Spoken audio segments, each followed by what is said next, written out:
13, 14 এবং 16 এপ্রিল ভোটদাতাদের বাড়ি বাড়ি গিয়ে ভোট গ্রহণের দায়িত্ব নিষ্ঠার সঙ্গে পালন করেছিলেন শিলিগুড়ি মাটিগাড়া নকশালবাড়ি ও ফাঁসি দেওয়া এলাকার ভোটকর্মীরা। নির্ধারিত সময়ে সমস্ত কাজ সম্পন্ন হলেও এখনো পর্যন্ত তাদের ব্যাংক অ্যাকাউন্টে পারিশ্রমিক জমা পড়েনি বলে অভিযোগ। এই পরিস্থিতিতে দ্রুত সাম্মানিক প্রদানের দাবিতে সরব হন ভোটকর্মীরা। তাদের দাবি, নির্বাচন কমিশনে গুরুত্বপূর্ণ দায়িত্ব পালন করার পরও দীর্ঘদিন পারিশ্রমিক না পাওয়ায় চরম অসন্তোষ তৈরি হয়েছে। এই দাবিতে সোমবার দুপুরে মহকুমা শাসকের দফতরে অভিযান চালান তারা। ভোটকর্মীদের প্রতিনিধিদের সঙ্গে আলোচনার পর মহকুমা শাসকের দফতরের পক্ষ থেকে আশ্বাস দেওয়া হয়েছে 1 সপ্তাহের মধ্যে বকেয়া পারিশ্রমিক মিটিয়ে দেওয়া হবে।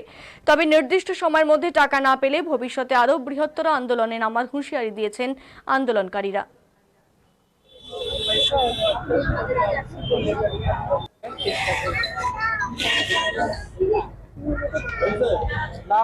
আচ্ছা, আমরা এখানে অনেকেই শিলিগুড়ি এবং মাটিদাওয়া নকশালবাড়ির প্রায় 100 জনেরও বেশি বাড়ি বাড়ি গিয়ে যাদের 85 বছর বা তাদের বেশি বয়স বা যারা ডিফারেন্টলি এবল তাদের ভোট নিয়েছিলাম। তারা আমরা একদিনের কলে, দুদিনের কল চিঠিতে এরকম ইমিডিয়েট কলিং এ ডিউটি করতে এসেছি এবং যথাযথভাবে আমাদের কর্তব্য সম্পন্ন করেছি। কিন্তু আজ প্রায় 1 মাস অতিক্রান্ত হতে চললো, ভোটের রেজাল্ট বেরিয়ে গেছে, কিন্তু আমাদের কোনো রেমুনারেশন ঢোকেনি। আমরা এখানে চিঠি দিলাম, ডিস্ট্রিক্ট ইলেকশন অফিসারের কাছে আমরা চিঠি দিয়েছি। উনি আমাদের আজ আশ্বস্ত করলেন যে হয়তো এই সপ্তাহের মধ্যেই আমাদের টাকা ঢুকে যাবে। উনি জেলার সঙ্গে যোগাযোগ করার চেষ্টা করলেন, জেলার থেকে খুব আশাবাদী কথা শুনলে আমাদের রেমুনারেশন ঢুকে যাবে। তা না হলে আমরা উচ্চতর কর্তৃপক্ষের কাছে অভিযোগ জানাতে পারি। তবে কি কারণ এখনো পর্যন্ত ঢুকেনি? অনেকের ঢুকেছে এমনটা শোনা গেল। অন্যান্য জেলার ক্ষেত্রে ঢুকেছে। উনি কারণ হিসেবে বললেন যে অন্যান্যগুলি জেলা এবং আমাদেরটা মহকুমা, তাই জেলা অফিস থেকে যোগাযোগের সম্পর্কে কিছু একটা সমস্যা হচ্ছে, যার জন্য এখানে টাকা আসতে দেরি হচ্ছে।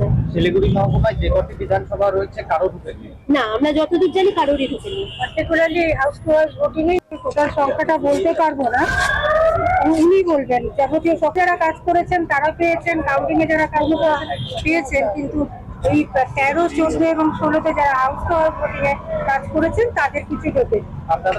এখান থেকে বলেছেন যে বিল পাঠানো হয়েছে জেলা অফিসে, জেলা অফিস থেকে এখনো কিছু আসে। কতদিনের মধ্যে চলে আসবে বলে জানানো হয়েছে? আমাদের বলা হয়েছিল যে 6 তারিখের মধ্যে চলে আসবে, এখন আমরা কিছু জানতে পারি। কতজন কর্মী রয়েছেন আপনারা? সেটা আমি সঠিক বলতে পারবো না। যতগুলো বুথ ছিল আমরা তো আনুমানিক আমি কি বলবো, 100-র উপরে তো হবেই।